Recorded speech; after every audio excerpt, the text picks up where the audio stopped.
Shalom Jemaat Renewal, berikut pengumuman untuk seminggu ke depan. Mari bersatu dalam doa, Unity in Prayer, setiap hari jam 8 malam.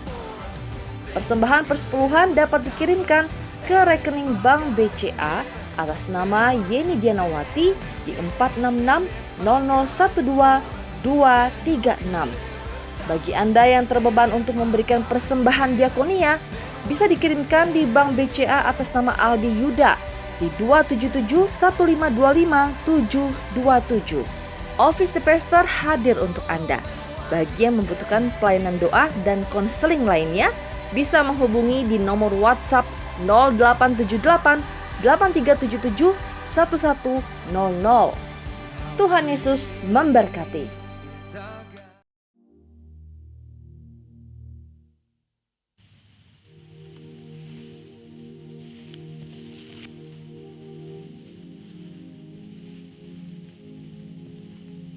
Shalom semuanya.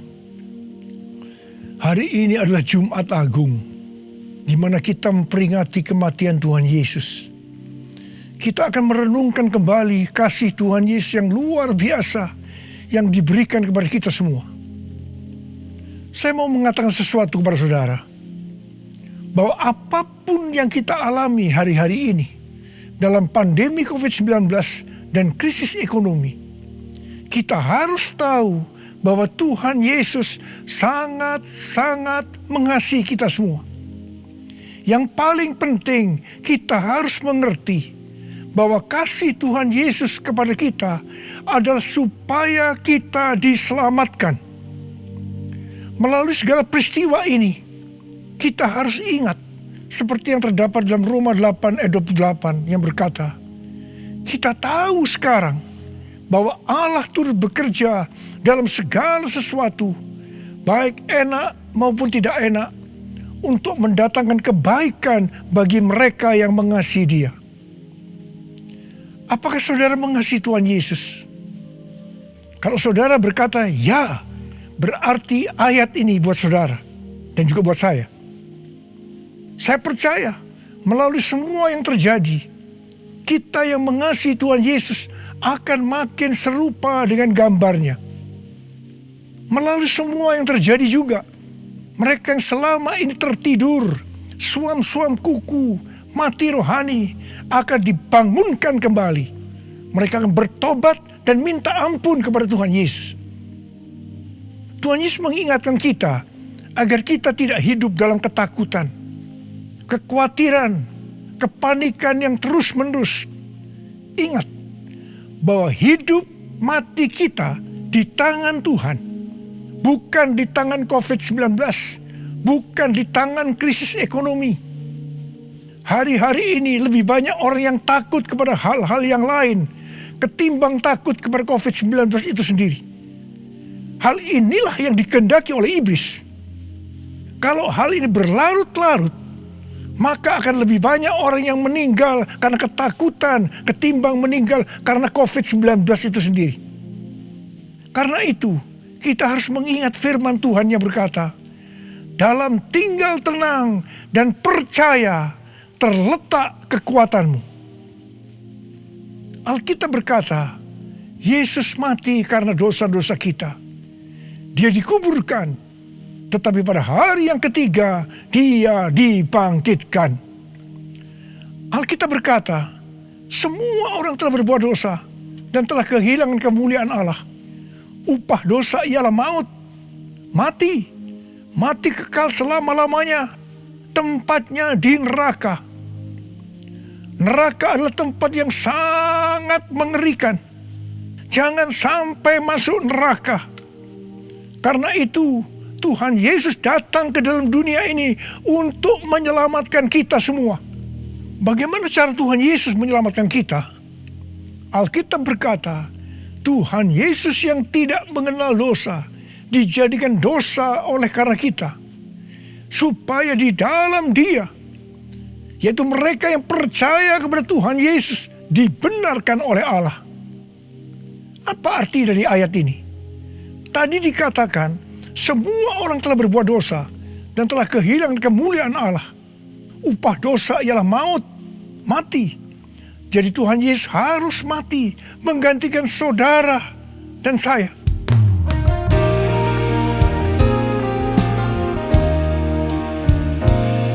Kasih Allahku sungguh telah terbukti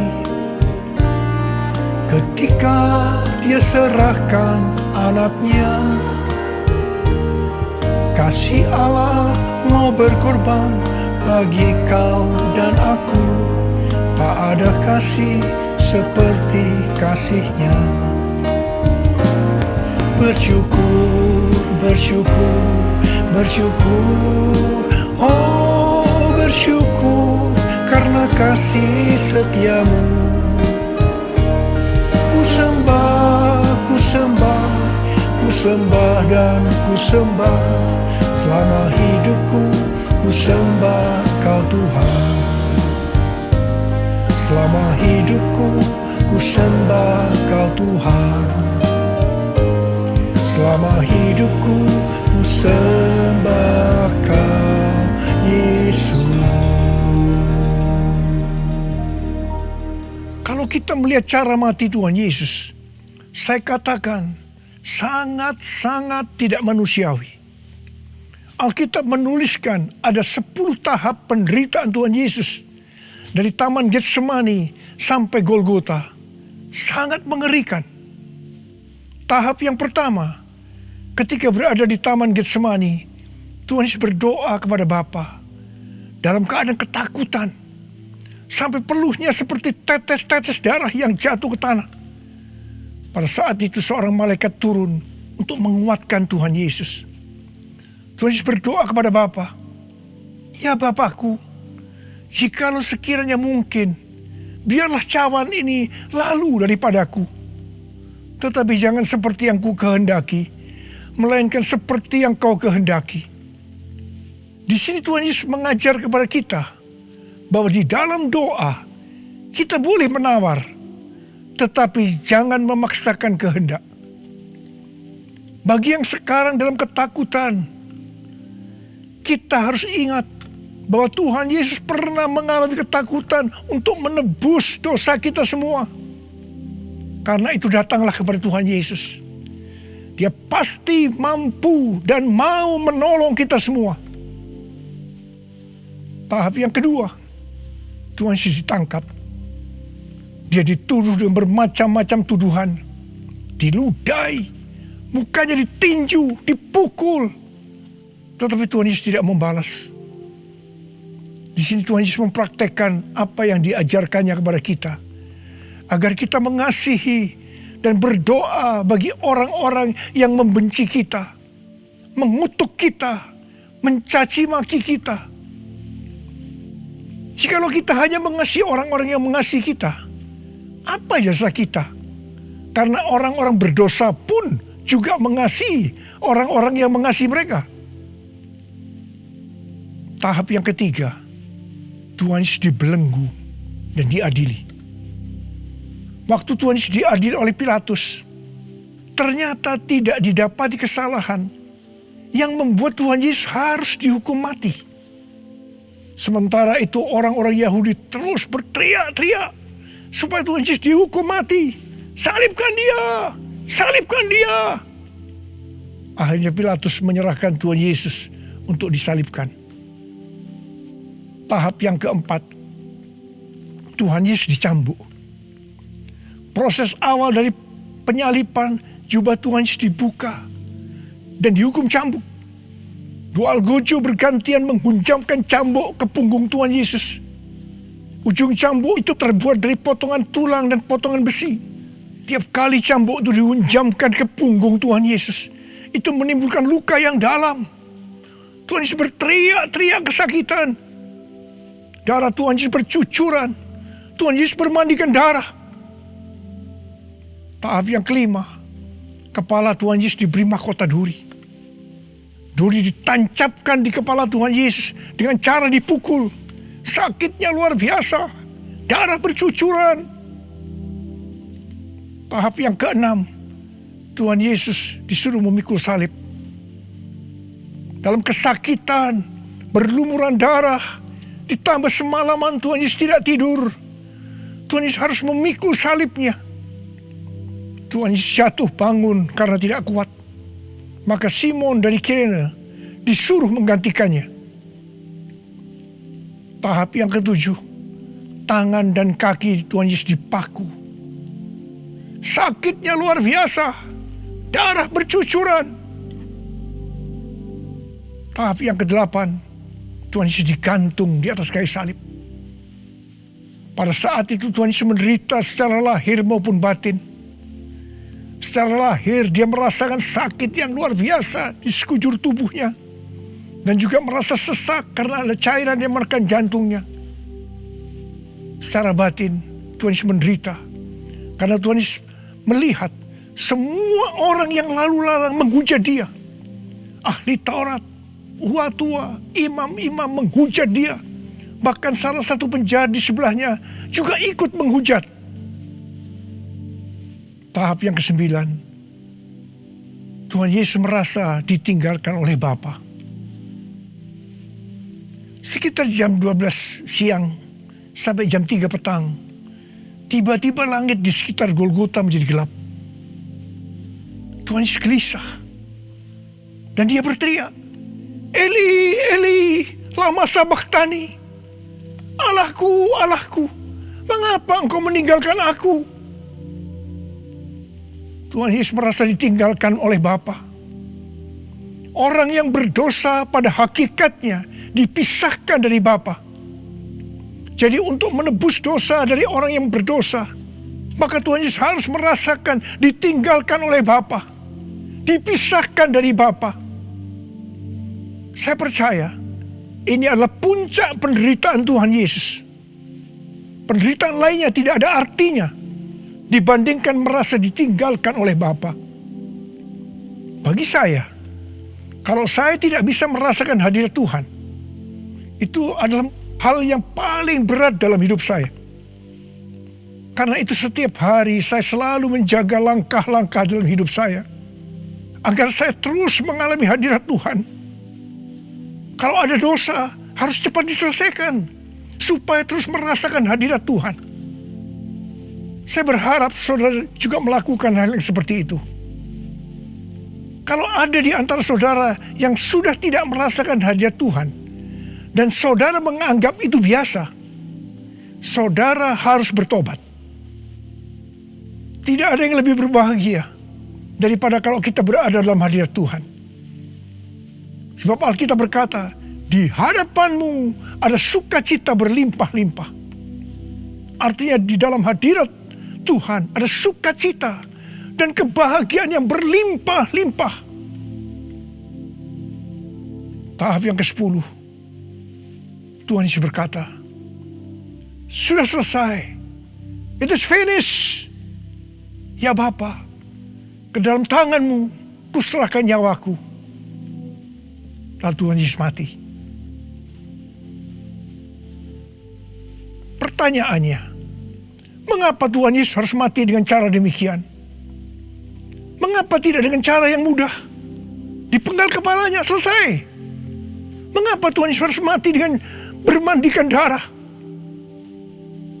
Alkitab katakan, tanpa penumpahan darah tidak ada pengampunan dosa. Untuk mengampuni dosa saudara, dosa saudara, dosa saudara, dan dosa saya, Tuhan Yesus harus mati dengan cara demikian. Selain itu, apalagi yang Alkitab katakan dengan cara mati Tuhan Yesus yang seperti itu? Yang pertama, penyakit kitalah yang ditanggungnya. Yang kedua, penderitaan kita yang dipikulnya. Dan oleh bilur-bilurnya kita disembuhkan.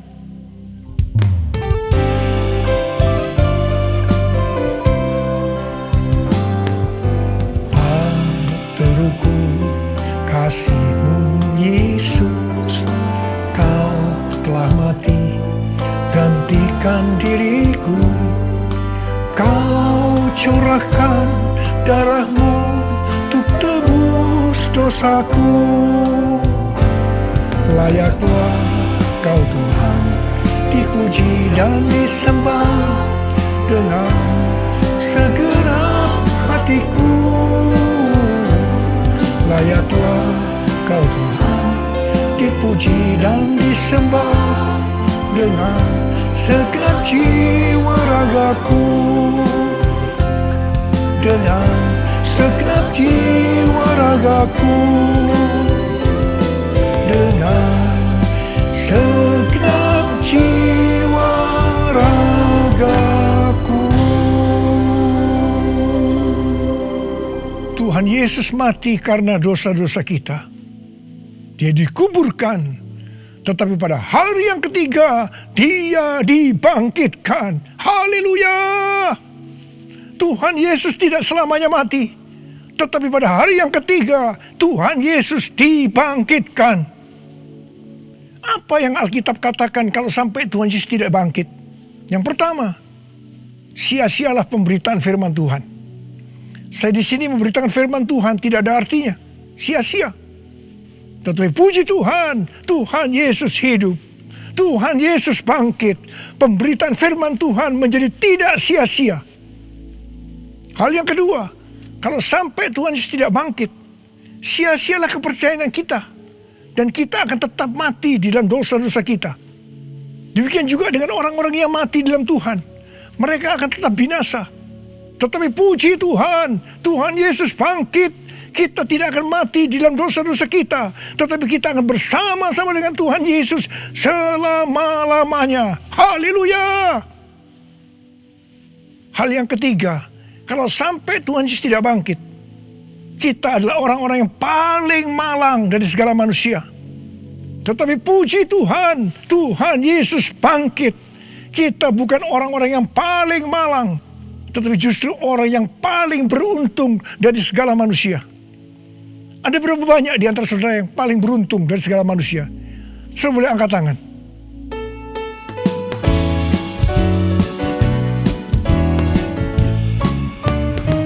Sebab Dia hidup, ada hari esok. Sebab Dia hidup, ku tak gentar. Karena ku tahu Dia pegang hari esok. Hidup jadi berarti sebab Dia hidup. Sebab Dia hidup, ada hari esok. Sebab Dia hidup, ku tak gentar. Karena ku tahu Dia pegang hari esok. Hidup jadi berarti sebab Dia hidup. Hidup jadi berarti sebab Dia hidup. Hidup jadi berarti sebab Dia hidup.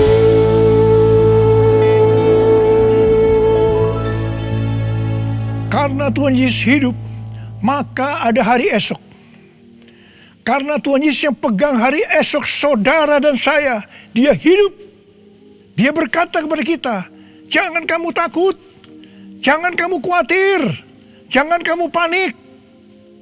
Karena Tuhan Yesus hidup, maka mujizat-mujizat yang dilakukan oleh Tuhan Yesus 2000 tahun yang lalu masih ada sampai dengan hari ini. Orang buta melihat, orang lumpuh berjalan, orang tuli mendengar, orang mati dibangkitkan, orang kusta menjadi tahir, dan kepada orang miskin diberitakan kabar baik.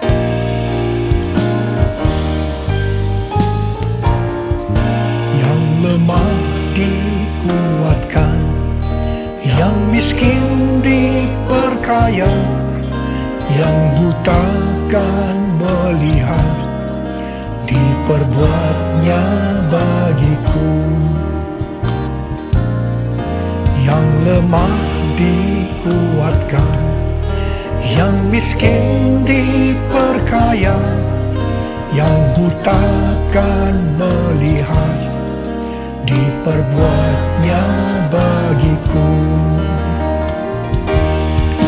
Hosana, Hosana, Yesus mati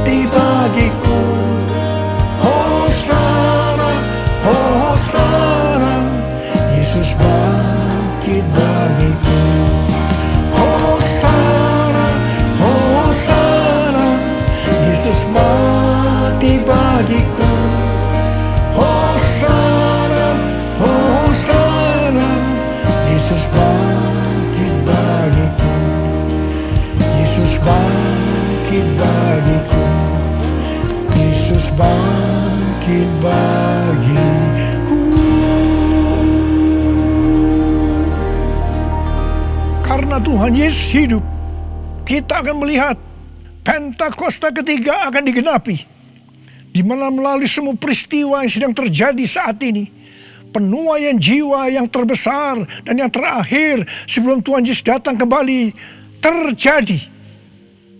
Bangkitnya generasi Yeremia, yaitu generasi anak-anak muda yang dipenuhi dengan Roh Kudus, cinta mati-matian kepada Tuhan Yesus, tidak kompromi terhadap dosa, dan akan memenangkan banyak jiwa. Kepada kita, orang-orang yang sungguh-sungguh dengan Tuhan, akan diberikan kuasa untuk menyelesaikan amanat agung Tuhan Yesus. Karena Tuhan Yesus hidup, maka untuk mengalahkan pandemi COVID-19, Tuhan menuntun kita untuk melakukan hal-hal sebagai berikut. Yang pertama, kita menghardik COVID-19 dan resesi ekonomi dengan berkata, dalam nama Yesus, diam, tenanglah. Yang kedua, kita memperkatakan Mazmur 91 karena kita percaya. Yang ketiga, kita melakukan seperti yang dituliskan dalam 2 Tawarikh 7 ayat 13 dan 14. Yaitu kita harus merendahkan diri, berdoa, mencari wajah Tuhan, dan berbalik dari jalan-jalan yang jahat. Kalau kita melakukan ini, maka Tuhan akan mendengar dari sorga dan akan mengampuni dosa kita semua, serta memulihkan negeri Indonesia yang tercinta. Yang keempat, kita harus bersembunyi barang sesaat lamanya, sampai amarah Tuhan berlalu, sebab Tuhan sedang menghukum penduduk bumi. Yang kelima, gereja-gereja Tuhan harus bersatu untuk membuat mezbah doa dan pujian penyembahan untuk meminta belas kasihan Tuhan. Yang keenam, kita harus melakukan 6M, yaitu yang pertama, memakai masker. Yang kedua, mencuci tangan dengan sabun.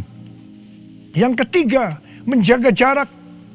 Yang keempat, mengurangi mobilitas. Yang kelima, menghindari kerumunan. Dan yang keenam, melakukan vaksinasi. Karena Tuhan Yesus hidup, maka Tuhan Yesus memberikan tema untuk tahun 2021 sebagai tahun integritas. The year of integrity. Kita harus menjadi orang yang berintegritas. Panutan kita untuk menjadi orang yang berintegritas adalah Tuhan Yesus sendiri. Karena dia adalah the man of integrity. Kalau kita hidup sama seperti Kristus telah hidup, maka kita akan menjadi serupa dengan gambar Yesus, yaitu menjadi orang yang berintegritas. Kita harus ingat bahwa goal kita sebagai orang percaya adalah untuk menjadi serupa dengan gambar Yesus. Hanya orang yang menjadi serupa dengan gambarnya yang akan ikut dalam pengangkatan pada saat Tuhan Yesus datang kembali di awan-awan dan akan membawa kita masuk ke sorga.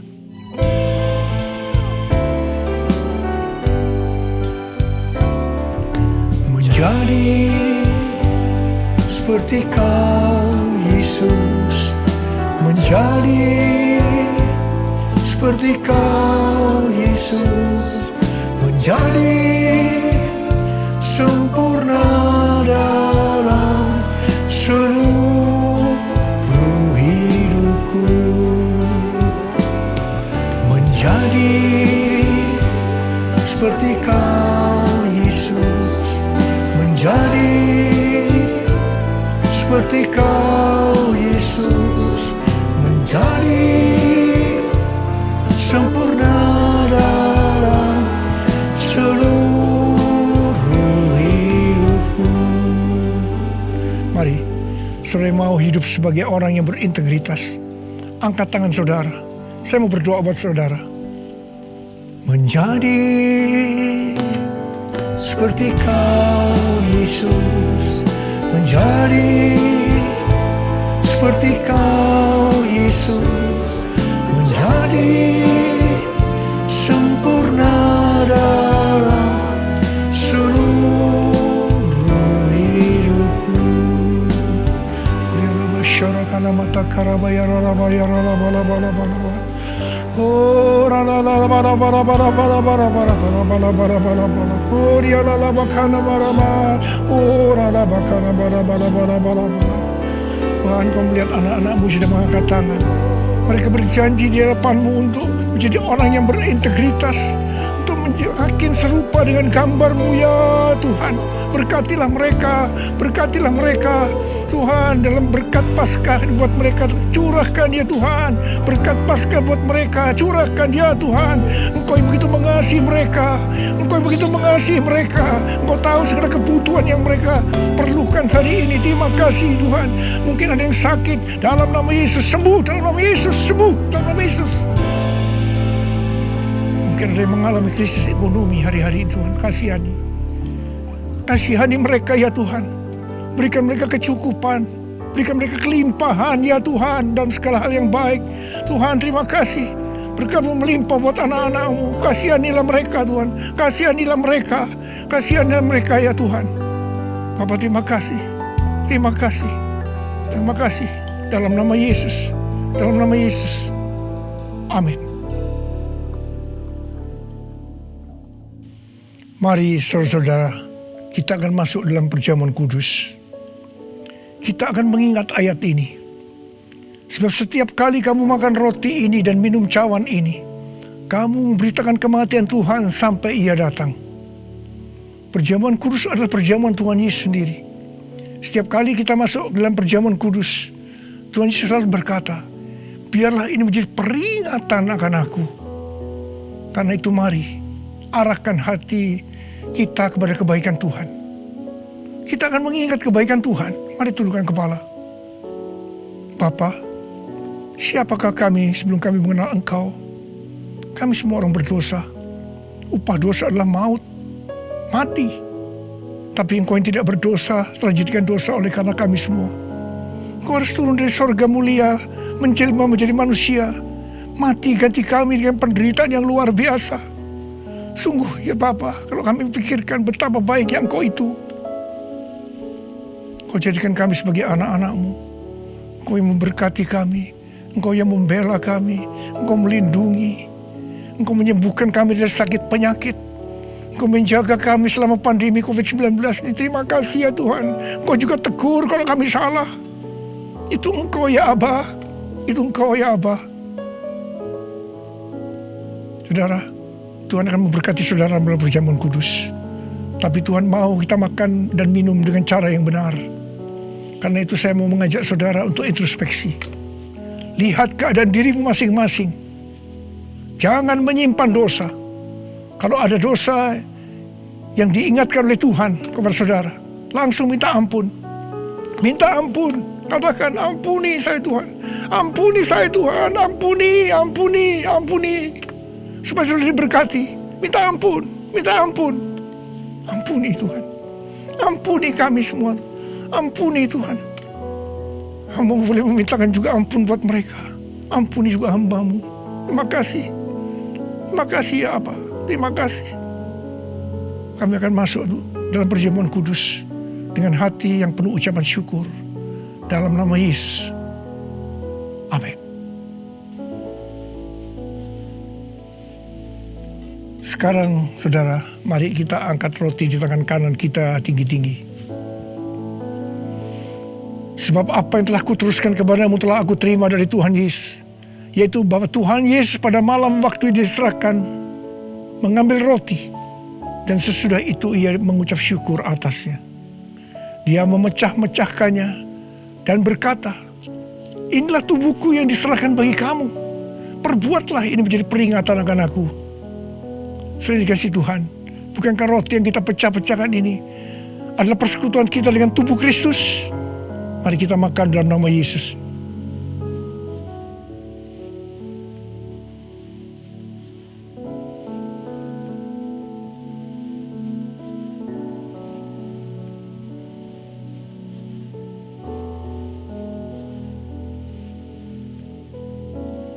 Sekarang mari kita angkat cawan di tangan kanan kita tinggi-tinggi.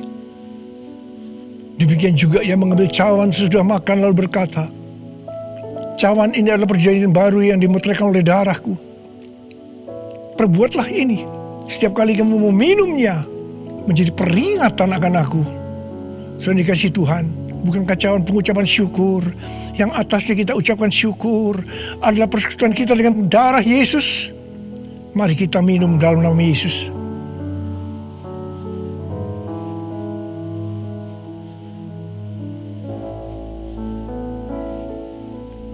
Mari angkat tangan saudara. Ucapkan syukur dengan suara. Jangan diam. Katakan bersama-sama. Tuhan, terima kasih ya Tuhan. Terima kasih ya Tuhan. Terima kasih. Terima kasih Tuhan. Terima kasih ya Tuhan. Terima kasih. Oh, Engkau baik Tuhan. Sebab Engkau baik. Bahwasanya untuk selama-lamanya kasih setiamu. Ora laba shikara laba laba laba laba laba laba laba laba laba laba laba. Ore de laba laba laba laba laba laba laba. Ore laba laba laba laba laba laba laba. Terima kasih Yesusku, terima kasih Yesusku. Puji syukur hanya bagi Tuhanku. Terima kasih Yesusku. Terima kasih Yesusku. Puji syukur hanya bagi Tuhanku. Terima kasih Yesusku. Terima kasih Yesusku. Puji syukur hanya bagi Tuhanku. Terima kasih Yesusku. Terima kasih Yesusku. Puji syukur hanya bagi Tuhanku. Puji syukur hanya bagi Tuhanku. Puji syukur hanya bagi Tuhanku.